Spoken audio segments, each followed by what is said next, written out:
Na-curious ako. Ano yung matagal? Parang 5 minutes tong kanta. Yung high school ako bago I see the beauty of it. Kasi parang gagawa ka Parang gusto ng ko naman, gagawa ng yes. master. Kaso nararamdaman ko na parang ayaw na niya.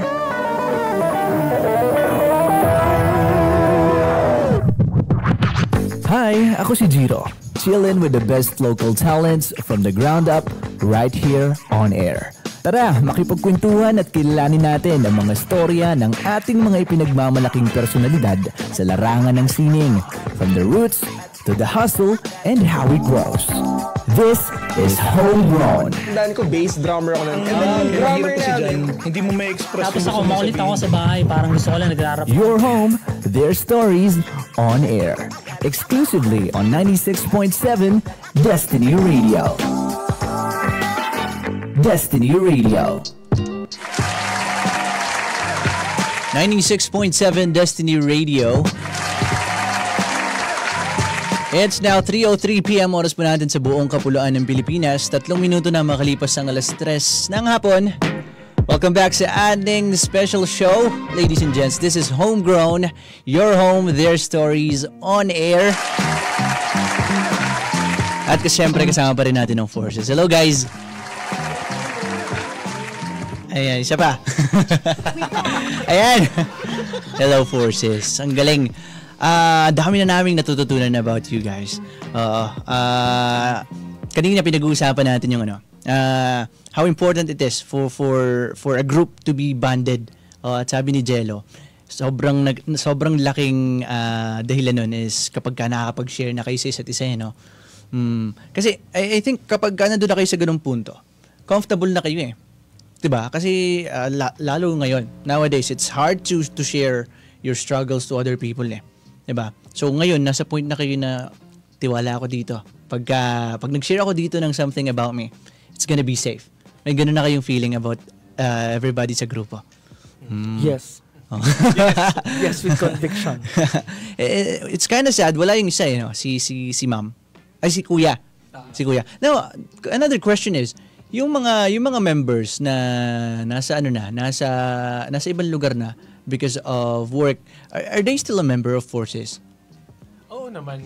Kasi syempre, pag naging Forces na talaga. So, does that mean na si Forces, pwede pa siyang madagdagan ng members talaga? Yes. Hindi siya limited to 6. Currently, your guys are 6, di ba? Mm-hmm. So, pwede pa siyang madagdagan. And kanina nga, naghahanap kayo ng drummer player. Okay, if maraming nakikinig, if may nakikinig ngayon who plays drums, ano yung mga kailangan nila para maging member ng Forces? Una, syempre, face card. Face card dapat, Pan-TV din dapat yung face card. Syempre, ang hinahanap ko lagi sa yung love talaga yung music. Love talaga yung music. Yes, yung talaga isa sa puso ang pagtugtog. Tas hindi nalilimutan na laging humble. Maging humble. Yes. Given that statement, para sa inyo lahat, ano yung music? Diyan, pakisagot. Sige, Ako siguro, hindi ako sigurado, pero para sa akin, lumaki ako na I find music as my comfort. Uh-huh. Kagaya rin na nabanggit ko kanina, iba't iba kami ng buhay and iba't iba kami ng struggles sa personal life namin outside Forces. Pero para sa amin yung music is parang yung pahinga namin. And yun yung parang escape namin na makalimot muna sa struggles namin. Tinatawanan mo ako. Parang palagi yung pinapaalala sa amin ni Kuya Thomas na tuwing kakanta kami, kalimutan namin yung mga personal problems namin. Ang kailangan namin ibigay na emosyon ay hindi yung sariling nararamdaman namin, kundi kung ano yung emosyon ng kanta na gusto namin iparamdam sa tao. So, hindi ako sigurado kung ma-agree sila lahat. Pero sa tingin ko, para sa amin, as a group, and as individual members, yung music namin is yung pahinga namin. Your safe zone. Yeah, safe zone na nakakapag-express kami ng sarili namin. And kumbaga dito, nawawala mo na yung ingay ng mundo. Pang-caption sa profile picture. Okay, that's very good. Kasi, totoo parang yung music kasi, it's a channel diba? And a lot of times, kahit listener ka isa yun sa magic ng music kapag listener ka, there might be things na hindi mo siya ma-put into words, Pero kung once na nakinig ka ng music, yung music mismo yung nagsasabi ng mga gustong sabihin. Diba? So parang nagiging extension siya ng emotions mo, yung music. And I think most probably ganun din kapag you're the one who's performing it. Okay. So that's music for you. How about to others? Dylan, what's music for you? Para po sa akin,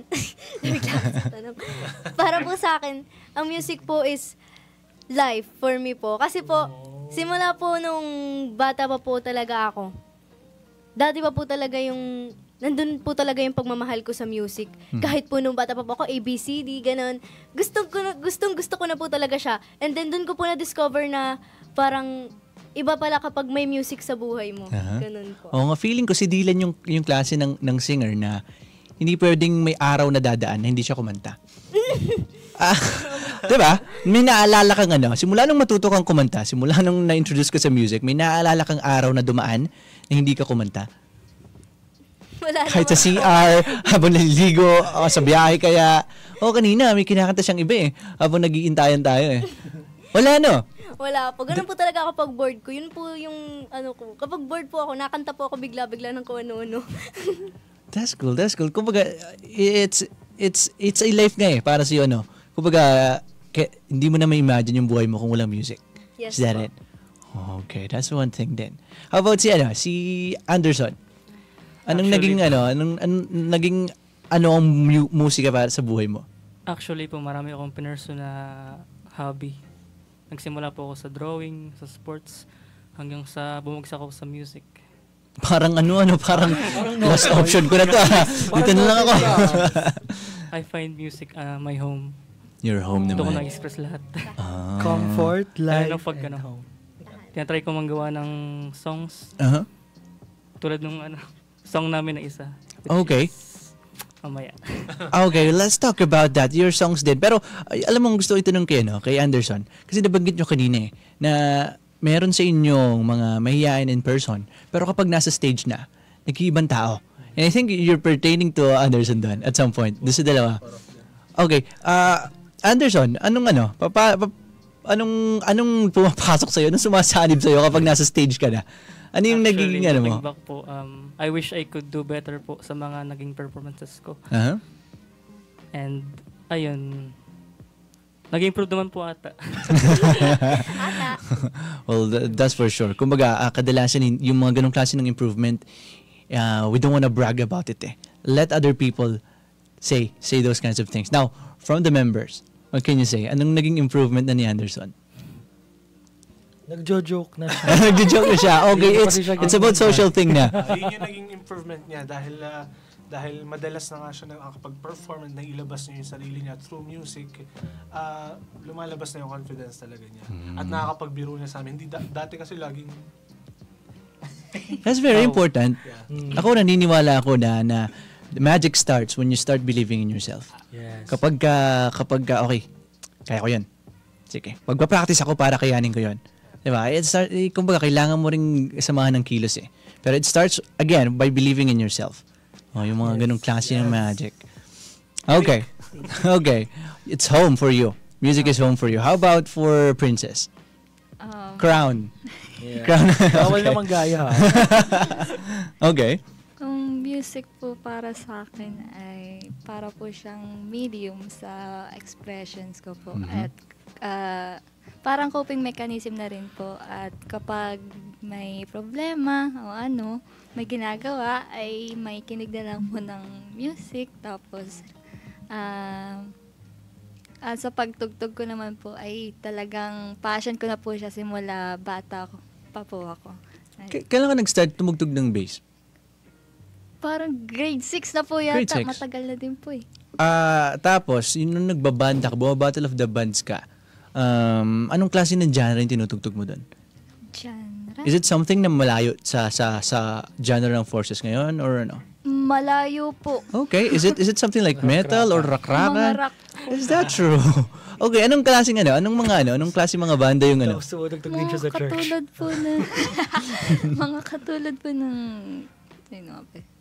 mga yung typical na rock-rockan, no? Like sa sino mga ba? OPM. Oh, okay, OPM. Wala rin ako maisip. Sino? Mga ganun. Sino? Ulit. Mga ganun, parokya. Okay, so it's really different for this type of genre ng Forces, ano. How did you adjust? Kasi nagkaroon ng shift eh. Parang binibigyan po nila ako ng freedom na gumawa ng parang baseline ko, anong bagay. And I love your basslines. Kaya binanggit ko na rin kanina. Oh. So, you made those? Yung mga basslines na yun? Okay. That's very good. But let's move on to DJ Galang. DJ Galang tuloy. I'm very sorry guys sa lahat ng mga nanonood ngayon. If you guys can remember, baka siguro sila nagtataka na din no? Guys, yung show natin before na MP3, yan, naging guest natin doon is hindi po si Thomas yun, si DJ Galang po yun. Actually, you guys are twins, di ba? Let's take a look at that thing then. Si DJ Galang, which is not you, because you're Thomas, is just your twin. Anong role naman ni DJ Galang sa Forces? Siya po yung nag-producer namin. Yes. Nagpo-produce ng songs nyo? Yes. Shout out to DJ Galang kung nasan ka man, bro. We missed you. Naririnig mo kami. Okay. I don't think I've asked you this. Para sa'yo, what's music? Para sa akin, ang music ay it's a language. It's a language. It's a language, yeah. Kasi, kagaya nung sinabi kanina ng Princess, pag gumagawa kami ng song, hinahayaan ko sila na express kung paano nila i-interpret yung song na sinusulat namin. Uh-huh. So, sinasabi ko lang sa kanila, itong song na to, this is, it's about like friendship, or whatsoever. Pag friendship, masaya. Kausapin mo kami using your, like, diba? Kung ano yung bassline mo, kausapin mo kami using your bass. Kaya Anderson, kausapin mo kami using your, your guitar. Kaya sinasabi kong language. Kasi pagkatapos naming mabuo yung nararamdaman ko may sinasabi yung kanta sa akin. That's interesting. I think, that's really interesting kasi not everybody do that.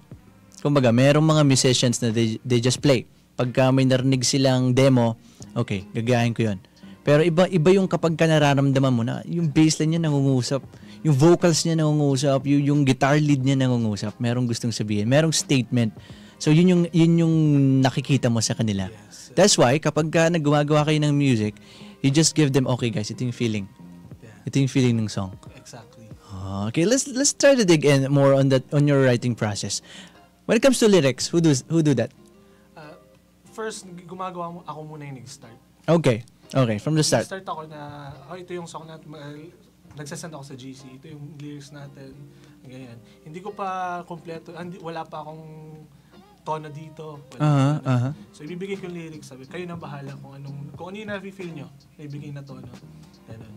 So, sinasabi ko lang kung ano yung meaning ng kanta, ano yung gusto iparating ng kanta. Then, language nga siya, music language. Kausapin nyo lang ako using your voices, like katulad kay Jello din, ganun. Jello, ito yung lyrics natin. Kung may dadagdag ka dyan, dagdagan mo. So, hanggang sa palawak na. Tapos na si voices, next, instruments naman. Do your thing. Yun yung laging narinig sa akin, do your thing. Wait lang, paano siya nangyayari? Kasi, you guys are a group. Tapos, kung nag-uumpisa siya by sa lyrics, paano siya nabubuo? Kumbaga, ano yung kailangan mauna? Is it yung tono ng vocals o yung instrumentals muna? Anong una yung binubuo? Nauna muna is lyrics. Lyrics, okay. As in completely walang tono. Lalapag ko sa kanila, ito yung lyrics. Start tayo, sinong gusto?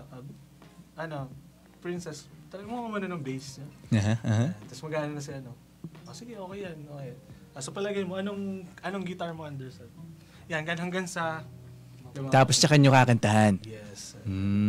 So doon na nga, nag-uusap-usap na kayo. So yeah, I think, di ba merong premise na music is a universal language. So kahit nga wala kang kahit wala kang lyrics sa kanta, maaaring may message yun. May magiget kang message yun as long as, it's intended. Kumbaga, you're doing this to tell something. You're playing an instrument to tell something. You guys currently have how many songs na sa na-out? Na-out is dadalo pa lang. Then ngayon may i-release kami ngayong July. In July, third song niyan. Okay. It's gotta be in July. Kailan yan? May date na ba tayo? Wala pa, pero plan ko is mga third week ng July. Third week of July, abangan natin yan. So kanina, let's talk about that song. Ang title niya is Fly, di ba? And I think it's Fly Away. Yeah. Fly Away. Na kanina ko pa sinasabi, pwede siyang pang OST ng Disney movie. Paano kayo? Paano niyo binuo yung kanta niyan? Nag-start kasi yung song na yun. Ako talaga, yung dito naman sa Fly Away, ako lahat ng gumawa nung, from the lyrics, from the tone and the instrument. Uh-huh. So nabuo ko siya nung pandemic.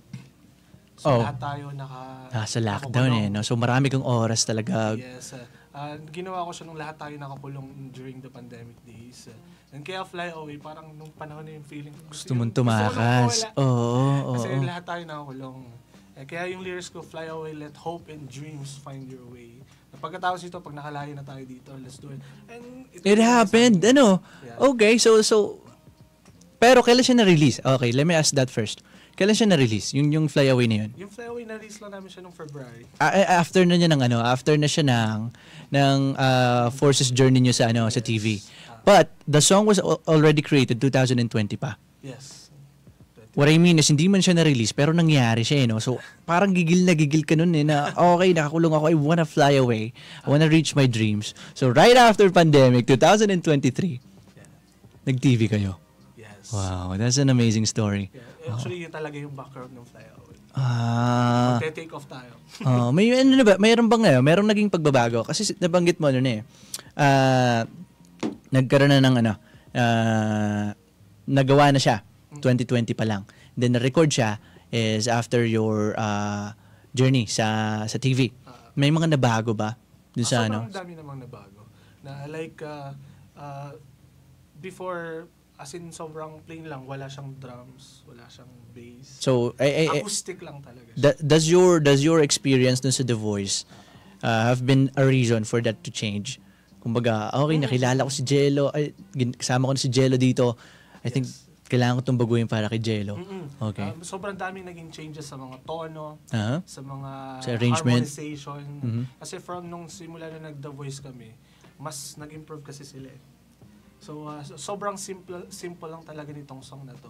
Pero dahil nakita ko sa kanila yung improvement, ganun din naman ang nangyari. Ito yung tono kasi, like, ito yung tono. Yeah, sure. Let's play it. Ha? Alin? Play mo ba? Yung part na dati kasi parang lang yung fly away.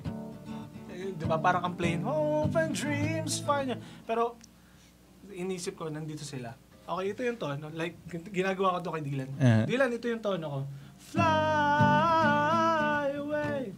Kunin mo yun nasa taas. Hindi ko tinuturo sa kanila. So, inaya ko. Free will. Fla. Gumagano lang ako. Fla. Okay, let's go. One. Kilang no? Yung kilang binibigay mo. Then, they followed. That's very cool. That's very cool. Ganun yung napakalaki nung difference from the start na ginawa ko siya. Hanggang sa na-release namin siya. And syempre, so sobrang ganda ng history ng Fly Away kasi nga as you have said, ginawa mo yung kanta kasi nga it's pandemic time, nakakulong lahat, and you feel like gusto mo talagang lumipad kasi you have this dream. Kaso napipigilan siya ng pandemic kasi nakakulong siya. So you promise yourself that as soon as this pandemic flies away din, ako naman yung lilipad. Kami naman yung lilipad, and it happened. You've been in the national TV. Unti-unti. Actually, nag-start nga kami sa for sure wedding. But there's still a lot of things ahead of you guys. Tinugtugan mo na kami ng county yan. Oo, at palagay ko nabitin yung mga viewers natin dyan. Okay, batiin natin sila. Yan, shoutout po sa inyong lahat na nanonood at nakikinig sa masarap na kwentuhan na ito. Dyan lang kayo. At ngayon ay bibigyan nila tayo ng isang live performance ng ating mga bisita. Ladies and gentlemen, soundcheck mo ng county yan. What do you think? Okay na. Alright, guys, we are very, very honored na ginrace ang 96.7 Destiny Radio ng ating mga bisita ngayon. So tara, pakinggan ulit natin ang kanilang live performance. Once again, people, this is Forces. 1, 2, 3.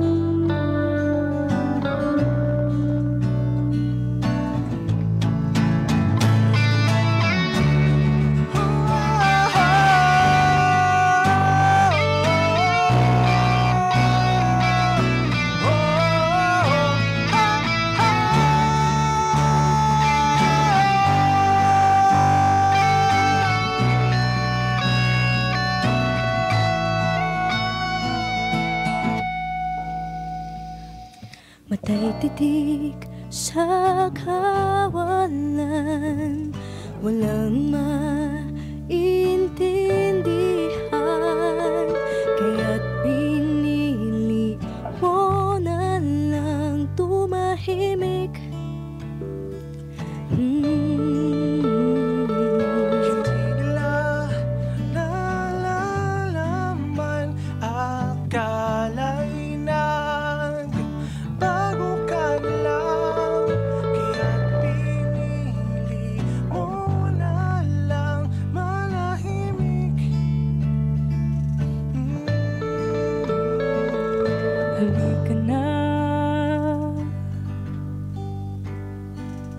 Halika na, dahan na, sa dahanan na, unawain ka, totoo.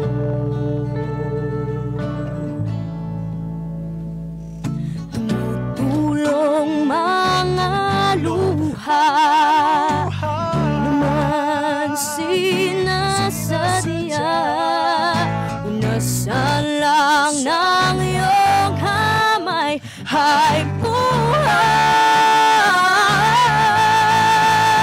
Tahan na sa tahanan na, unawain kang totoo. Dahan na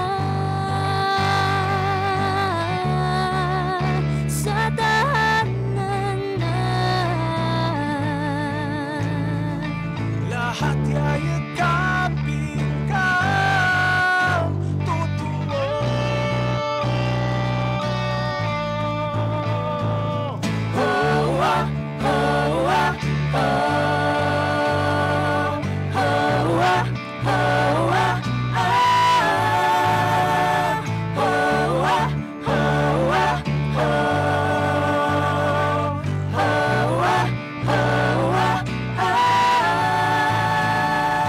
Kahit na anong sakit, kahit na anong pait, sa'yo pa rin magbabalik. Halika na, halika na. Kahit na anong sakit, kahit na anong pait, sa'yo pa rin magbabalik. Halika na, dahan na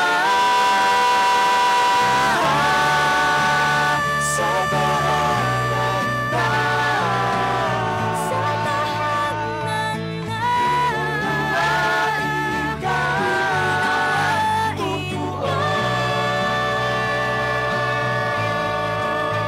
Dahan na sa tahanan na, sa tahanan na, lahat yayagapin kang totoo.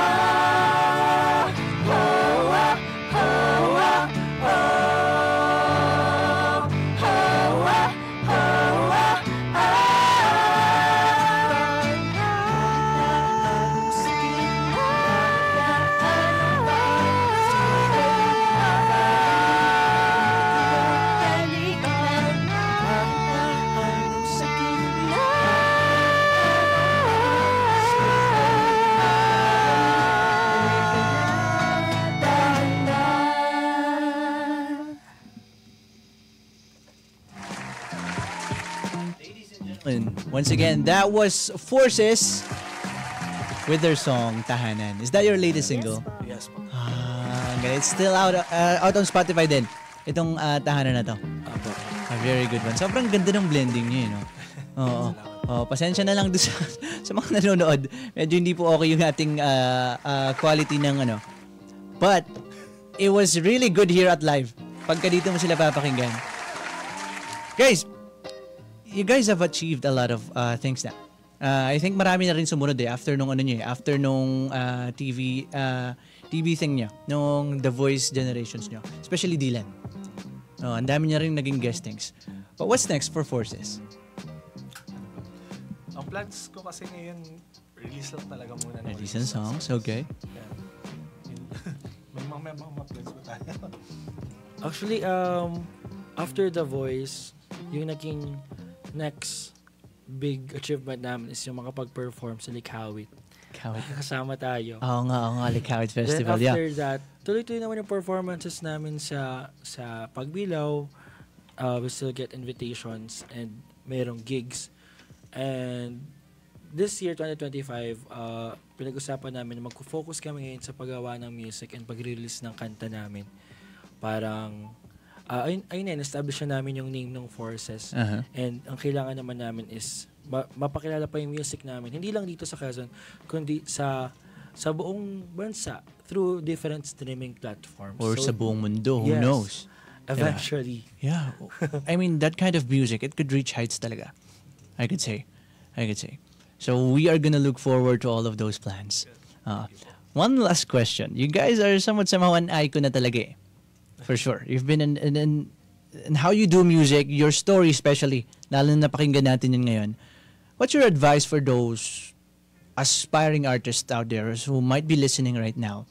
Ano yung mapapahay niyo sa kanila? Something that you've learned out of the journey you've been. Ang masasabi ko lang sa mga aspiring artists natin dyan, don't lose hope. Just keep on going on. Ay, huwag kayong titigil sa kung anong ginagawa nyo. Basta, fly away. Fly away. Fly away, yeah. Let hope and dreams find your way. Yeah. Kung meron ka ng dreams, ang next thing na pwede mong gawin is you have to have the right people around you. That's very true. And kasi kung meron kang dreams, I mean natin, you cannot do it alone. Kahit na solo artist ka, you cannot do it alone. And kailangan nasusurround ka ng mga people na naintindihan yung pangarap mo and ready na supportahan ka para abutin yan. And as long as you have that, your dreams and your support system, we think na nothing is impossible. That's very good. Well, a lot of people have been inspired really with this episode. Thank you very much for gracing 96.7 Destiny Radio. How about you guys? Is there anybody you'd like to say thank you? Mga gusto niyong pasalamatan? Let's do it. Thank you so much, syempre, sa DZDG, Destiny Radio, and kay DJ Giro for inviting us Salamat here din. Isa this pong afternoon. Ang saya, makipagkwentuhan. And syempre sa lahat na nakikinig sa inyong mga radyo, nanonood sa Facebook Live, maraming salamat po sa pagtutok. At sa mga kaibigan namin from Pagbilao, sa Tedayum Coral, at sa iba't iba namin kaibigan and families, thank you so much po for supporting us. And kung nabitin kayo, pwede niyong pakinggan ng songs namin, Tahanan and Fly Away, na streaming na sa iba't ibang platforms, Spotify, YouTube, and iba pa. At follow our Facebook page and our TikTok, that's Forces, and Instagram para sa iba't ibang updates. Yun lang naman. Maraming salamat and we hope to see you again. Yes, for sure. Yung iba, sige, let's go. Let's do it. Dylan. Salamat po ng marami sa pag-invite po dito and gusto ko lang po i-promote po yung account ko po. Let's go. Please follow din po yung Facebook account ko po. It's Dylan Ginesera po. Anybody else? Ano na? Go, princess. Di ba mahihain siya? Follow me on Instagram. Okay, I think... Shoutout po kay mama. Diyan ka ba, ma? Wala yata. Wala. Ayan, okay. DJ. DJ na naman tuloy. Nasabi na Thomas. ni Jello kasi yung mga gusto namin pasalamatan siya, family and friends, and sa mga sumusuporta lagi sa amin, maraming salamat sa inyo. Pakinggan nyo lagi yung mga songs namin, stream our songs on Spotify and YouTube and any digital platforms na available. So, yun lang. Alright, maraming salamat. It's been a really fun and fruitful episode. Maraming salamat, Forces. But before we say goodbye, batiin din natin yung mga nag-comment sa atin. Ayan, baka magtampo tong mga to. Okay, shoutout na lang natin sila isa-isa. Tito Boy, pahinga ako niyan. Ayan, sino ba sila? Ayan, starting from Carla Apelacion. Hello po, Kuya Carl. pinaka-pogi dito sa Destiny Radio. MVP yan today, MVP. Wow. Ayan, si Rosaline Luces Utila. Ayan, si Tito Mon, Prenya. Magandang tanghali, Tito Mon. At si David Amarillo. Ayan. Hello, David. Ayan. Si Arvin John Perez. Ayan, mga lods daw. Mga tropa natin to, mga artist din. Ayan, si Rochelle A. Isang A nga dyan, Rochelle. At finally, meron pa ba, Tito Boy? Meron pa ba sa baba? Ayun, si Daytrich Johan Gott. Sino kaya siya, ano? Ayun, maraming salamat po once again. This is Homegrown, your home, their stories on air. Once again, ako po ang inyong nag-iisang rapper, DJ, and the sound. My name is Jiro. Nakasama natin ng Forces. Sino na naman kaya makakasama natin next episode? Abangan niyo po yan. Only here at 96.7 Destiny Radio. Kita-kits next week, people. Salamat. Deuces. You're listening to 96.7 Destiny Radio. Destiny Radio. Destiny Radio.